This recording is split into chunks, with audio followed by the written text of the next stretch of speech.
you can't compare yourself to people who are different chapters. You just have to believe that you can change incrementally, one behavior at a time over an extended period of time, and that those changes will aggregate, that they will stack up. And like I was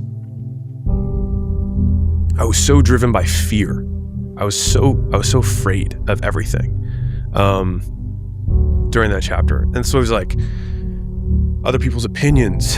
What if I fail? What if this doesn't work out? What if people make fun of me? Like I had all this fear around it. And like the emotionality that I have now towards it is because of a mix of pity and pride that I have for that young man, the young Alex that was going through that, because I'm proud that I made it through that, but I also pity the amount of pain that I was going through to make that jump. Fear can be useful if you know that you are driven by fear to some degree, and in some ways it's almost shameful to say it, because it was the reason that the word that I never want to have used described for me is cowardly, is because I behaved like a coward.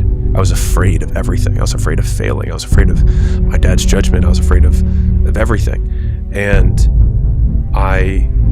the flip that made it for me was just using that fear against something bigger, was that I was more afraid of looking back on my life and never having tried.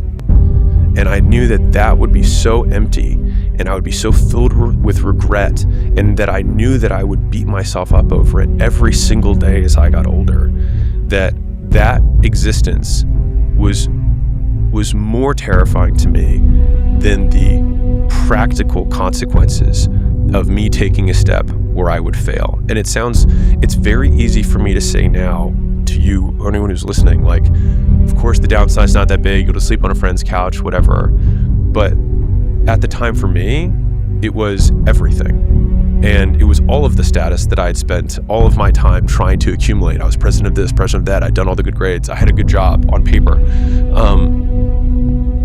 And so whatever fuel you have, whether it's anger, whether it's shame, whether it's fear, even if you have all of them, like, if you know you have them, try and put them behind you to get you to run away from it. If it's right now, it's in front of you and it's preventing you from taking the next step. And so it's like, if you can just put it behind you so that you're running away from this future, it's like run harder away from the future that your current path is taking you towards that you're afraid of than the short-term path that running away from it is going to run you. It's right